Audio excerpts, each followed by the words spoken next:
Cool. Yeah. So you're in Canada, is that right? I'm from Canada. Right now, I'm on Stanford campus, so in California. Oh, nice. Are you you're a student at Stanford? Or just Yes, I'm a freshman. nice. What are you studying? Engineering, Oh, neurotech engineering to be specific. cool. What got you into that?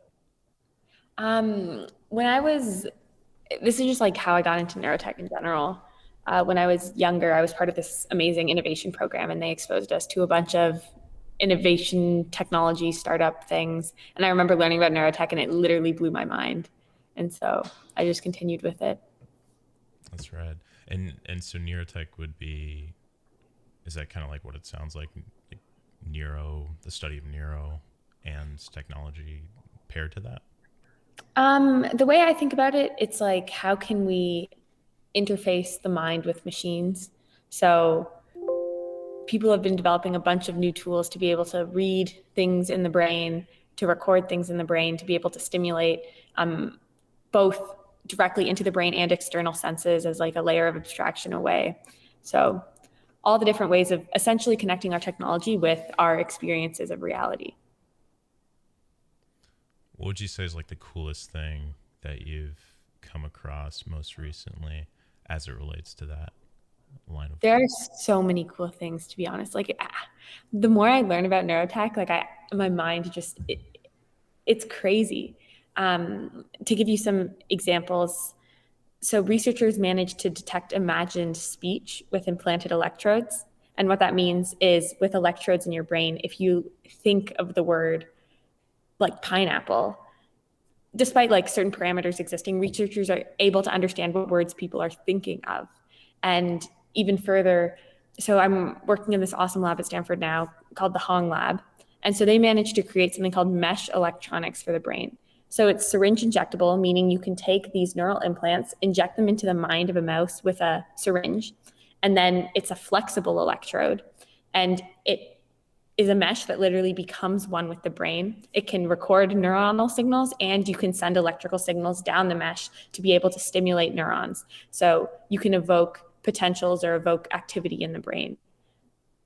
jeez. And yeah, it's like actually crazy because once you're able to, so I need to take a step back here, but like the premise of what enables us to both understand the brain and understand the brain and better like how it creates our reality, how it creates our senses is like first we need to be able to understand the biochemical signals that make up what is transmitted. And so a way to do that is with implanted electrodes that can pick up changes in voltages. So once you have many channels of electrodes, you can understand like what signals are being sent. And then the second aspect is if we want to interface with the brain, you need to be able to stimulate electrical signals or these biochemical signals. And there's a bunch of different really fascinating ways people are doing this. One is with implanted electrodes, you can send electrical signals.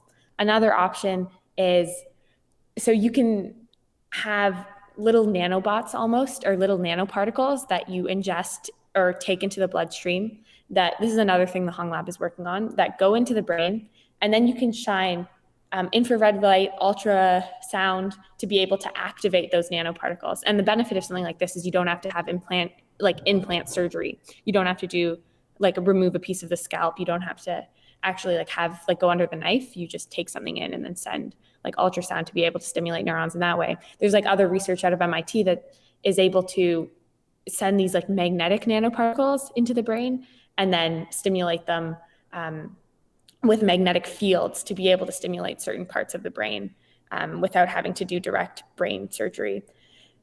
And that's the world of invasive neurotech. So that's a little bit further out in the future. There's also been radical advancements in like non-invasive neurotech as well. So there's the Eagleman Lab, also at Stanford here, is doing awesome work with how can we how can we give information to the body in ways that the body previously hasn't taken in information. So to give you like an example, people talk about how like dogs can tell if like a cat is like 200 meters away and without seeing just by smelling. So it's inconceivable to us as humans to be able to ever like feel something like that or understand what it could be like to experience senses that are not our own unique senses. And so in this quest for increasing, it's called the Umwelt, but essentially the senses that are possible for a human to feel, we can do really fascinating things like, so one would be direct interfacing with the brain, but if you want to keep it like a layer of abstraction away so that you can have it implemented now, like the Eagleman Lab created these awesome vests that can stimulate vibrations and actuators throughout the body, to be able to put in senses in a different way. And what they were able to do is get people who are deaf, who can't hear, they recorded all the sound audio and they stimulated the vests that had vibration things on them, like actuators, to be able to transmit like the frequencies of sound that was being detected as vibrations on the body. And then from there, deaf people were able to understand the words that were being transmitted through the vest after training with the vest for 4 days, which is actually crazy. Because like if you said a word like you, they showed like the deaf person writing the word you based on the senses that were sent as vibrations. So there are so many interesting ways that we're stimulating the mind, and the mind is adapting to be able to understand these signals that we're giving it in new ways, both invasive and non-invasive, to do crazy things. And I think like reimagine what reality means for a human. That's insane. So it's like, would you say we're, maybe it's simultaneous, but is it closer that we will be sending signals from, say, the brain to the computer, just like as a base level example of like controlling a mouse or something, versus the kind of science fiction Matrix view of it, where it's information from the computer being sent to the brain directly? What would you say is like closer?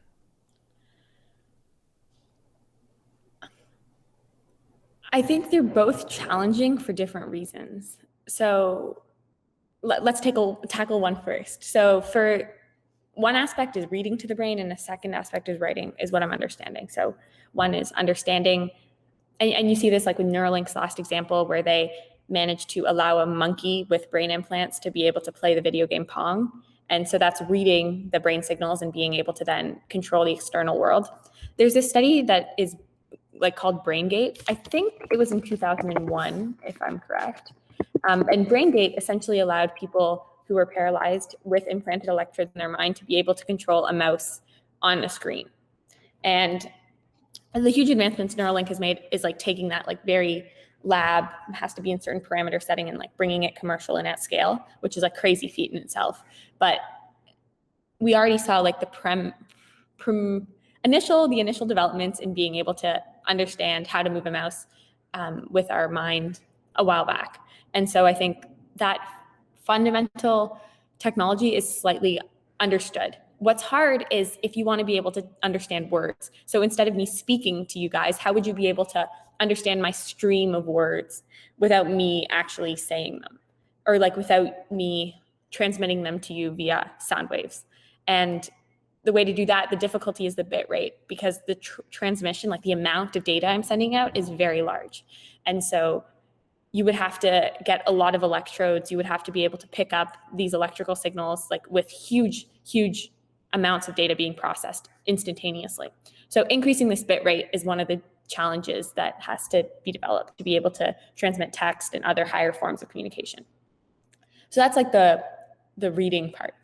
And then for the writing part, which is stimulation, I think what we'll see first is, also for reading, actually quickly, I know Facebook acquired Control Labs. So they're a company that is trying to read your brain non-invasively, and like not necessarily read your brain, but read like your brain signals throughout your body. So they've made this armband, and it's essentially a band you slide around your arm that can detect your muscle signals, or like your intent to use your muscle signals. And so if you're typing your fingers, or like thinking about typing your fingers, they can pick up those electrical signals, and then like it's like you don't actually have a keyboard in front of you, but just by seeing the way you're thinking about moving your fingers, they're able to understand like typing. So that's also cool because non-invasive, so it comes sooner, it can be used. And then, so on the other side for stimulating, non-invasively, we have like a lot of people using other senses, like how can David Eagleman gave this example. I just attended his talk yesterday, so it's fresh in my mind. But he was talking about how he changed his wrist sensor to be able to pick up infrared signals, and based on the infrared signals to be able to like send pulses to his wrist to convey information of whether there was infrared around him.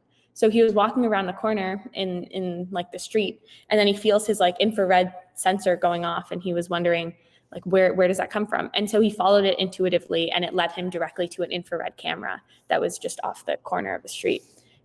So it can record in night vision. So I think you might see additional adding of senses for people who are blind or to interface with reality, perhaps with haptics for VR.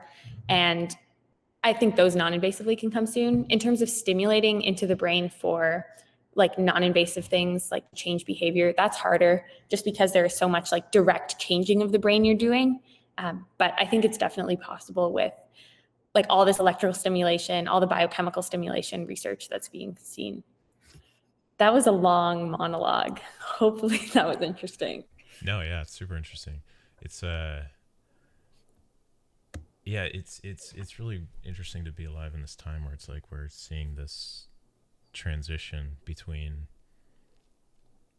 what can only be described as like science fiction technology and sort of seeing it materialize, especially in the past like 20 something years. I mean, I wasn't alive before the invention of computers and whatnot, but it's crazy to think about like the fact that within the past 50 years, 60 years, 70 years, the invention of sort of the very basic computer, and that exponential rate, it just like what is going to come after that is I think what's super mind-blowing. Totally. Hopefully And not literally mind-blowing. that's funny. To me, when I think about neurotech and like I think about it and I just wonder, I think the thing that's most interesting to me is that, so in order to change our experience of reality, there's like two ways to do that. One is to change like the physical world around us. And then the second is to change the way our brains perceive the world around us. And oftentimes I think it can be hard to change like the world around you because there are so many variables, there are so many factors, things are like, there's just such a high level of complexity that makes it really hard to solve a lot of complicated problems. So just this whole concept of understanding the way our brains perceive the world, because we currently have very limited understanding of the way our brains actually work to be able to create our lives and our consciousness and our thoughts. But being able to understand that better and then find ways to change our reality accordingly, I think is like actually insane. And the more I think about it, I wonder if neurotech can be used to help solve all problems in certain ways. So that's like ultimately what I think makes me so excited, because it's kind of like an umbrella that touches all problems and can help solve a lot of different things. Can you expand on what you mean by changing reality? Yeah.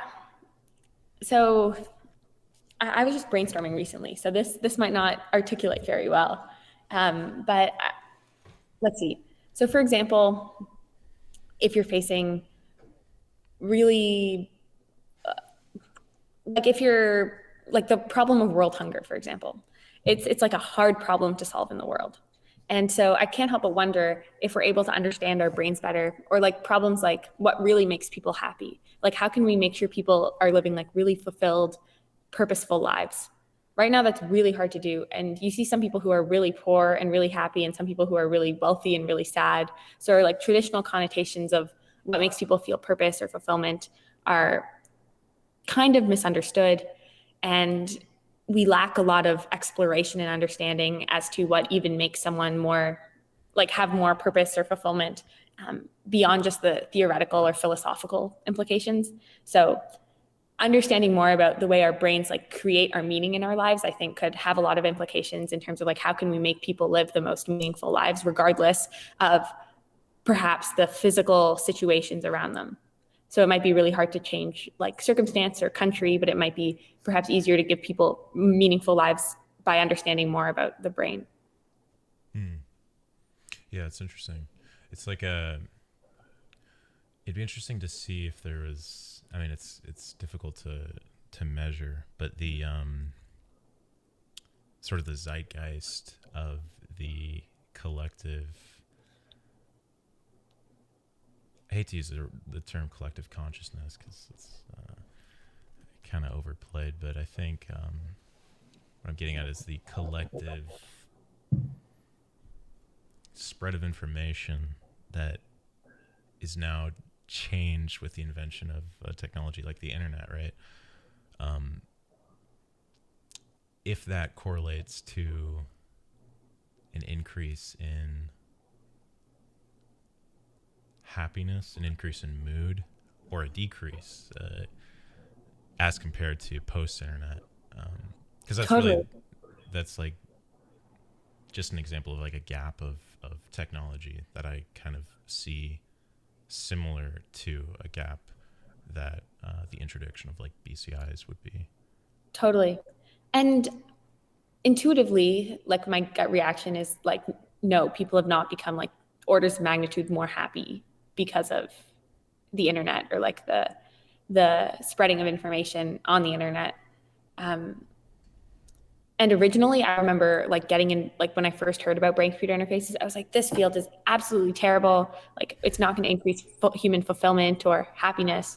Um, the more I think about it, though, I wonder if part of what it means to be human is this like development and curiosity and like building of tools. And I think like the reason that humans are some of the most dominant species on this planet is because we're so good at sharing stories and talking to other humans that are not immediately part of our tribe. And it is that same principle and character that then spreads to be able to share stories with like a vast majority of people like through the internet, because we are so driven by sharing stories and connecting and sharing information in a way that other species on this planet and perhaps in this universe are not able to. And so like this trait I think is unique and very special. Yeah, 100%. It's like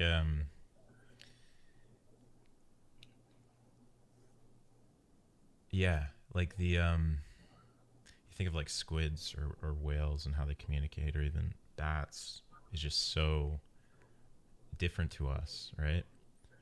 But then almost the the idea of like kind of going back to what you were touching on previously about the sharing of like words.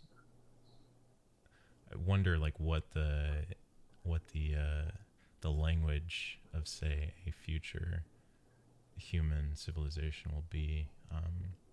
If it'll be like more of like this visual thing, because even if you look to like YouTube or podcasts even, or even music, sometimes there's a person that's creating and conveying a sense of emotion or a story through a medium that was previously unthinkable to say like a 1600 person. Totally. um, yeah, I imagine it'll be like I write like fiction, like science fiction at times, so I've been really trying to kind of like turn the gears on what type of content people will consume with these type of devices. And it's almost like starting to think of like these like memories in a sense, like sharing visual information in a sense that is not so much through a screen and not so much predetermined or pre-developed, but actually like forming in real time, if that makes sense, like an actual memory that's being shared. Oh, fascinating. Are you talking about how like when we read a book we create the reality within our heads? Yeah, yeah, in a sense, or like when we play a video game, we're entering this world that someone's developed on a computer, and like it's very, I think in its current state, it's very like Concrete? yeah, or even like sculpted in a sense. So you're experiencing something And for the most part, if someone else is experiencing it across the world, that same game, they're also experiencing the same Hmm. thing. But I think like with the introduction of like AI and all of these systems, like we'll start seeing these experiences that are almost like moldable to the person, even more so when it's connecting to the actual brainwaves. Yeah, for sure. And when you can get direct feedback from the brain about what perhaps is more pleasurable or working better or more optimal by whatever metric, then you can create more personalized experiences within these worlds, I think, as well. More personalized, like artwork or literally whatever outcome you wish to drive as we get more understanding about what we prefer. Yeah, but then it to me it always circles back to like it is kind of just like another layer on top of the vast years of entertainment Oh, or yeah. whatever it is. You know, it's um, but it is cool to see like use cases as well that are like actually helping. You know, like see Yeah. like a We're, paralyzed person walk again. yeah, for sure. That's I think one of the most insane studies. Like to provide context, so usually when people are paralyzed, they might have like a fissure in their spinal cord or something in their spinal cord that's broken. So researchers were able to implant electrodes into the mind of a monkey that would collect the signals that should go down the spinal cord. And they collected that information, sent it over the internet to a computer where it was processed, and then sent it back to electrodes that they had implanted on the tail end of the spine. And then they were able to re-stimulate those electrodes on the tail end of the spine to allow the paralyzed monkey to walk again, bypassing the spinal cord effectively. And I think they're in clinical trials for this. I'm unsure about that, but I know it's going well. And when I think about neurotech, a lot of what we're talking about is super far out. Like the technology is very, very primitive right now. Like very primitive. There's so many technical challenges that need to be solved, like cooling of the implant, um, charging of the implant, creating like seals on the implant so there's no immune responses, um, really removing all risk. But the immediate, like in the next 20 years, biggest markets will be helping people who have a lot of different disease or disability gain back ability or help them in a lot of ways that they might not have been able to do before. So I think that's really exciting and really promising to help improve a lot of quality of life for people. Yeah, 100%. How far along is this line? Would you say like does are you reading literature or researching people that have been in this for like 30, 50 years, or is it like a pretty new field? It's relatively new, but we've been studying the brain for a long time. Just like humans have been enamored with the stars, humans, I think, have also been very enamored with the mind for the same reasons, as it's kind of like what's beyond, like why are we here? How are we here? Just like these fundamental curiosity driven questions that exist because we begin to question the nature of our existence, I think has been what has made the search for neurons so, and like an understanding of the brain so consistent. I wish I remembered the dates in particular. Let me quickly Google this. But yeah, we've been studying brains and neuron models for hundreds and hundreds of years. Um, but I guess yeah, only recently, like in the past 100 years or 50 years, have we made advancements in like radical advancements in the tools that we have to be able to. Uh, James Dyson said this quote. I'm definitely paraphrasing, but he said something about how the nature of our exploration is limited by the tools that we have. And more recently, we have been developing like tools like functional MRIs and electrodes and MEGs and Kernel's a startup that's creating a bunch of new non-invasive tools. And so as we get better and better tools, that's what's enabling us to understand more and more. Fundamentally, the brain is actually super fascinating because it does such a good job of making sure all the information in the brain stays within the brain. Like, can you imagine if I was just like sitting beside someone and I could somehow interface with their brain? Like, the way that we have developed over centuries has been such that the brain is very, very good at keeping the information of ourselves within ourselves. So it's not leaky, which is good, but it also makes it extremely, extremely difficult to understand what's going on up there. Yeah.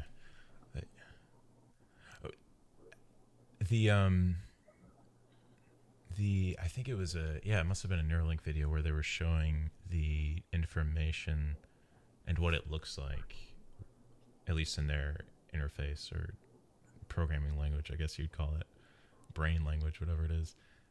Where they had like I think it was a pig, and it was, you know what I'm talking about, where it was like snorting. Yeah.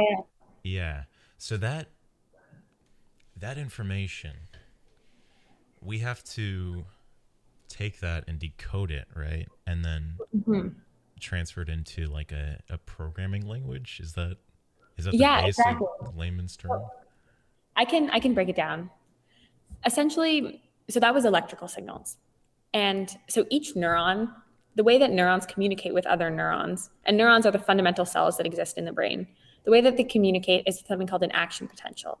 And so an action potential is, if you graph its voltage change on a graph, it looks like a spike. So it goes down a little bit, then it goes up, and then it goes down. So it creates this spike, and these spikes propagate, like these changes in voltages propagate throughout neurons to be able to send a signal down a neuronal chain. And so when you have electrodes, you pick up these changes in voltages. So it's just recording voltage. And when you see a change in voltage, that's the sign that a neuron is sending a signal in the form of an action potential. If the voltage is a certain change, then we know that it's sending a signal. So you can collect these changes in voltages and then send it to a computer. So now what you have is, so for each electrode, you have like a separate line of data. And then each of the lines of data show graphs of like the voltage changing over time. And when you have like this spike, you know that a signal is sent. So now you can do a bunch of different analysis. Something called spike sorting is a general term, which means you look at all these spikes, which are signals, and you sort them. And you can use different machine learning techniques, different probabilistic techniques to be able to draw insights from your spikes. And I think what you saw in the last Neuralink demo is people usually represent spikes with dots because there are so many spikes. So once you process, you can identify, oh, this is an action potential, this is an action potential, and you can write it as a dot or a spike, it doesn't matter. And then from there, you can use a lot of new data processing techniques we have to be able to draw insights. And with those insights, you can either like connect it to a machine or a computer and interpret them in some way. You can, let's say you think, oh, this is like one state, but I want the brain to be another state. So you can stimulate back into the brain. But it's just this concept of recording and then processing and then doing something with the data that you have processed that I think encompasses most neurotech systems. Is that a similar system to say like non-invasive, sort of the, I guess, EEG headsets? Yeah. So EEGs, electroencephalography, something like that. So they measure, so when you have these electrical signals firing throughout your brain, they create magnetic fields and electric fields. And because you're essentially like transmitting electricity through a wire, and your wire being like neurons. And so you can pick up these fields non-invasively on the surface with electrodes like EEGs. And so now you get information, and it's the same concept of you take the information, you process it with a variety of different data processing algorithms to be able to understand what frequencies your signals are coming in, because now you're dealing with waves. So what frequencies your waves are in, and then how can you draw insights from like maybe your alpha waves or your beta waves or your delta waves or your gamma waves once you've decomposed the original signal into like these component waves. And so it's the same process of collect information, process it, and then do something with it. Let's say you're trying to read EEG signals to be able to detect focus levels. So how could you draw insights between certain EEG signals and certain focus levels? Or are you trying to detect EMG signals, which is like the muscle electrical signal, to be able to control a video game? Like how can you draw insights from the data that you've collected? How did you first get into this, like the actual data reading of it? Did you start with a programming language or? Yeah, so I think the best way to get started in general with projects is to build things. And I actually remember this so clearly. I must have been in grade 10th grade or ninth grade, 10th or ninth grade. And I remember sitting in the basement of our school, and I told one of my friends in the hallway, I was like, because I just watched a YouTube video of someone creating like a little mind controlled little like bug, but it wasn't a bug. It was like a toy bug. And I was like, I'm going to build a mind controlled robot. And my friend was like, haha, very funny. And I just remember being like, haha, he said, haha, no, I'm going to make it happen. So then I ended up learning about neurotech. And there's this awesome company called Open B.C.I, which does like open source B.C.I hardware. And so I went and purchased an Open B.C.I kit that consists of electrodes with the gel that are used to pick up electrical signals, a processing board that can connect to your computer. I also got a little bit later, like a Myo armband, which is like an EMG armband. A little bit later, I got the emotive headset, which is like this another different hardware that picks up EEG signals from your brain. So there's a bunch of awesome hardware you can purchase. And with all these hardware, they have their own software and their own GUIs and their own like according processing, signal processing. So I played around with those and then was able to create like my first applications, which was one was like a brain controlled remote control car. So I can make this small remote control car turn left, stop, go forward. And then with EMGs, so it picks up your muscle signals. I 3D printed a prosthetic arm that would move in the same way as my arm was moving. So it could pick up those signals. And yeah, so I think what's really awesome about the neurotech space is despite it being so theoretical and so lab focused for a lot of the non-invasive work, for a lot of the invasive work, a lot of the non-invasive work is relatively accessible, I would say, for such a small industry. That's cool.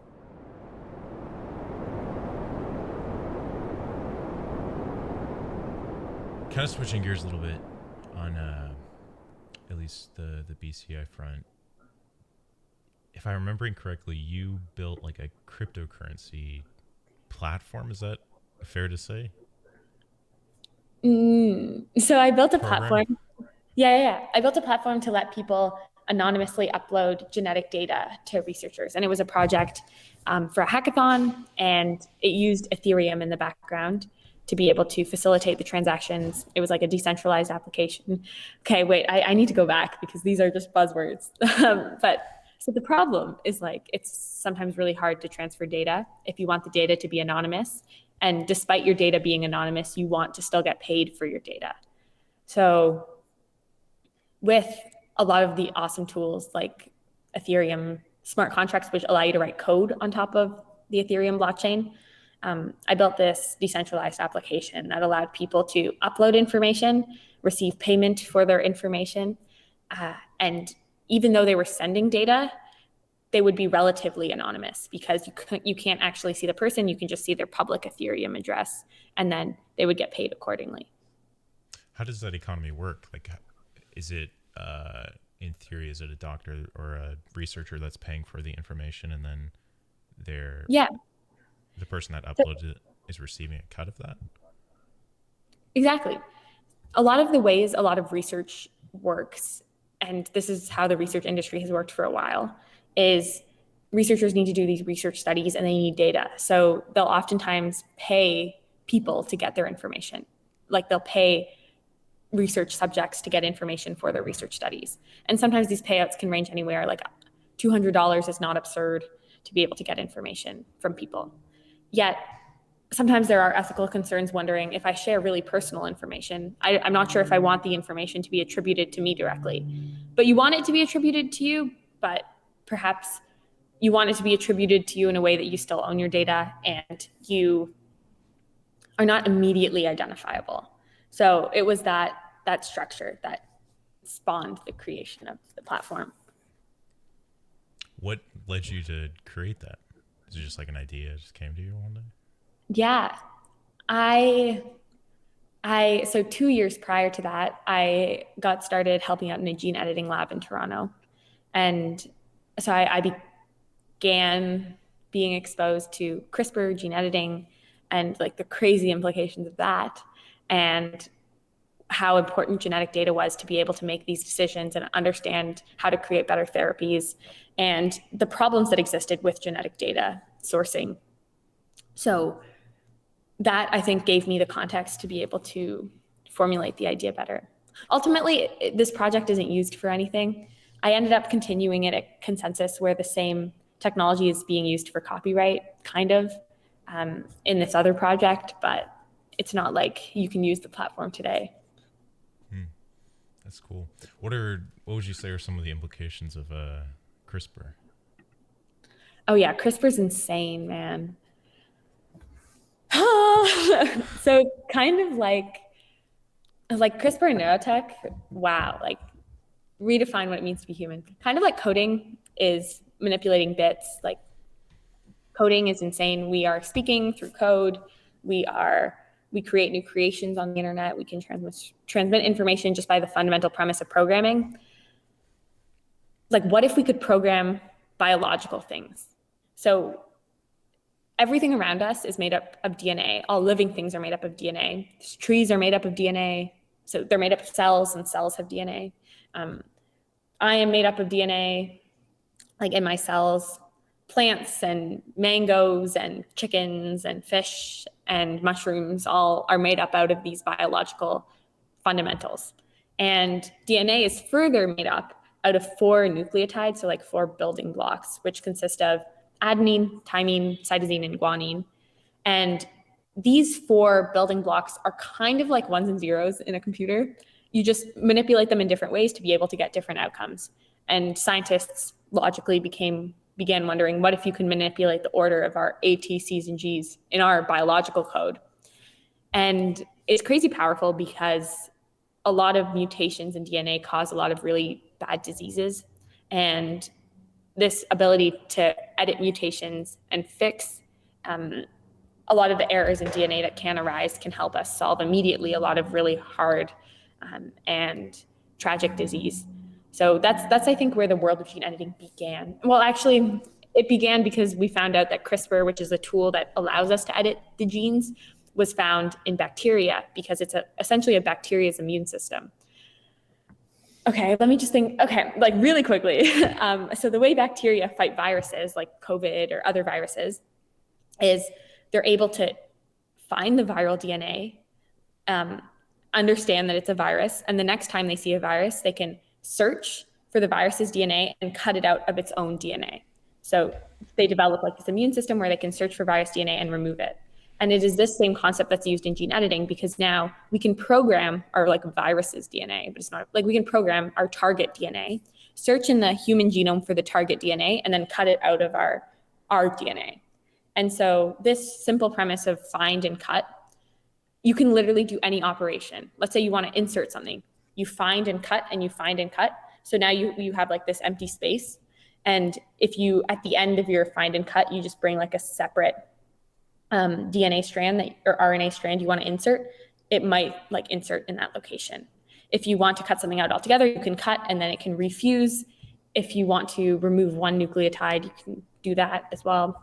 So this mechanism that we took from a different aspect of biology can be applied pretty well to coding our real DNA. These tools we're creating it's like it just makes me wonder if are the implications of that then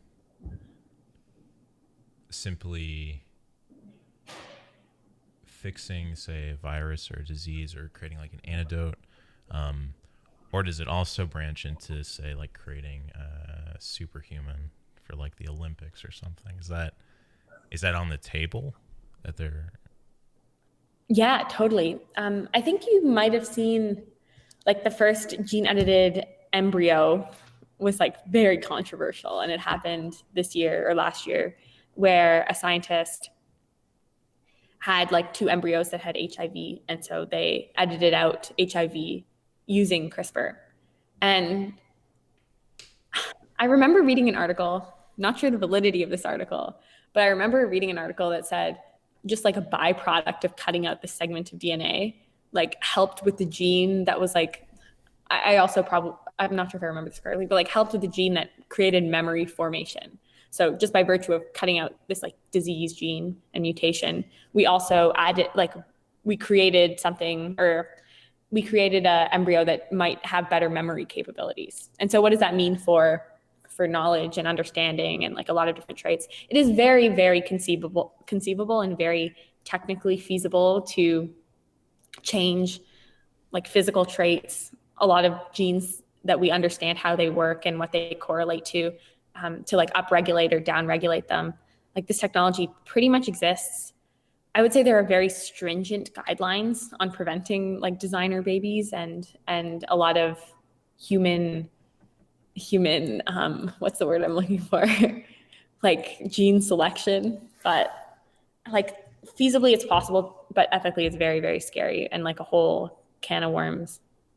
Yeah, it's Pandora's box right there. Um, yeah, it makes me think like in the future there'll probably be like humans that are like proud to be like non-gene I'm a edited. human. I'm a true human. Yeah, They would be proud if they weren't like completely trampled by the superhumans. yeah, yeah. It's But if the interesting. superhumans were like insanely good, like I'm sure they would be orders of magnitude like more powerful. What do you think? Yeah, we can see like Superman and Superwoman type um, species engaging. It'd be interesting or emerging.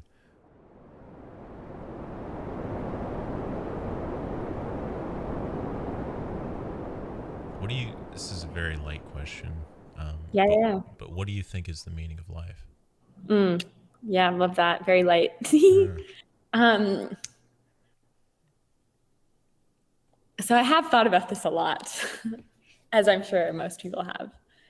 And okay, so I have many different aspects. Understanding what it means for me, particularly, like how do I want to spend my life with my meaning in life? I think there's a few things that I keep in mind. The first, or I guess like as a premise, like absurdism is cool. Like I don't think there's one set meaning of life. Like I don't think there is one answer for everyone. I think for me, like the meaning that I choose to create is based on a few things. So first, Maslow's hierarchy of needs talks about like above superficial needs like food and water and shelter, not superficial, like primitive needs. Then you have community and belonging, and then achievement, and then like self actualization. So working on a cause greater than yourself. And Aristotle talks about inner harmony or eudaimonia. And this whole concept of inner harmony, like how can you create a life where you have dreams and you have like conflicting parts of yourself? Like people talk about left brain, right brain, system one, system two, emotional, logical. There's so many different ways we can have inner conflict and cognitive dissonance, but this state of being like all aligned and like doing what you hope to be doing, like feeling what you hope to be feeling, and like having control over your life and your actions, I think creates a lot of purpose and joy. So this concept of first belonging and community, and then achievement, and then like self-actualization, doing something meaningful, helping others, and then inner harmony, like being aligned and like with full oomph, just feeling like what you're doing is what you want to be doing. I think those are the two key elements that frame a lot of how I make my decisions about how I want to spend my time on this planet. Ultimately, it helps me to remember that the universe has existed for like 14 trillion years and it will continue to exist after I go. And I will be alive for a tiny little second of that. And so ultimately, I just want to live like the most fun, the most like exciting, purposeful, nice life I possibly can. And I'll probably encounter a lot of challenges and struggles, but I'll do my best to push through them and tackle any challenge thrown my way. I think those are the general things I think about. Yeah, it's a solid framework. Yeah. Did you ever get into any religions or spiritual aspects or? Yeah, I wasn't raised religious, so I think because of that, I'm not religious. I think religion is very good for giving people values and morals and like a framework for how to understand the world. And I'm really happy for people who have religion, but I guess because I wasn't born with it. I do not follow any religion. Yeah, it's And my mom would always tell me this thing. She would always be like, "You don't have to be religious, but always be a good human and be a really good human to other humans."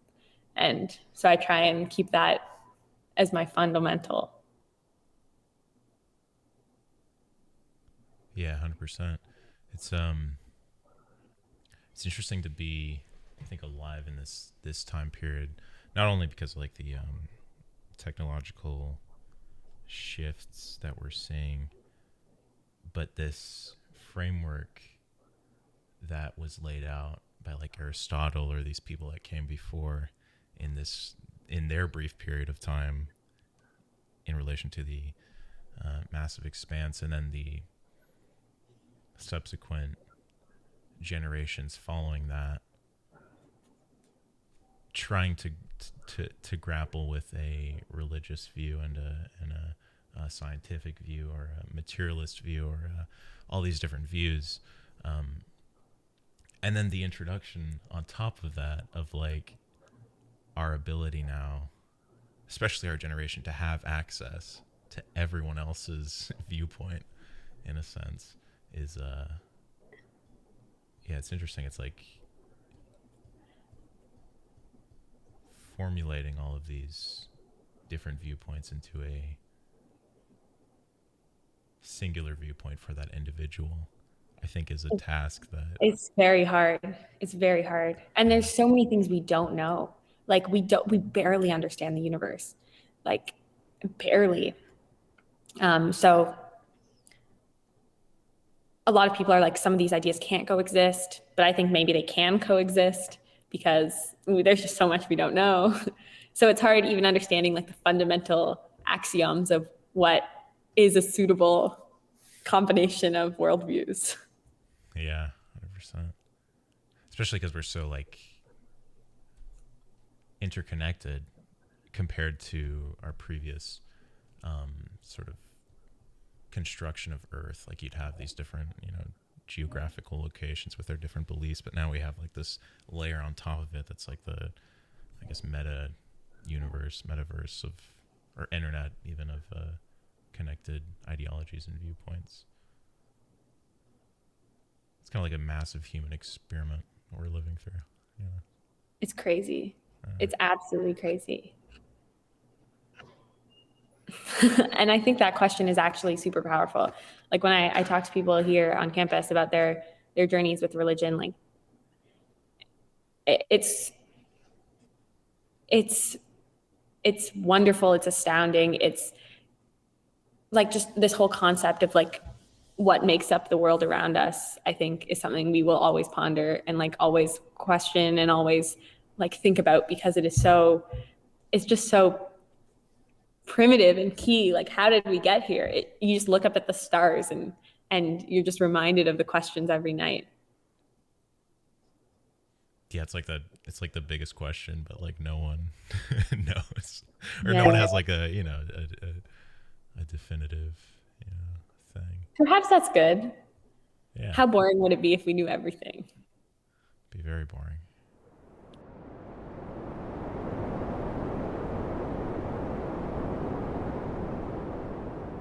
What literature would you say has been, or I guess, do you read? Like, is that, do you read for fun When I mainly was for little, I school? used to read so much. I used to read so much. I would read everything. I would not stop reading. I would walk around reading. And unfortunately, I've been so busy recently. I haven't been reading as much as I would like. But I started reading again recently. So I'm kind of on a journey with reading. Yeah. Do you have any suggestions for different Yeah.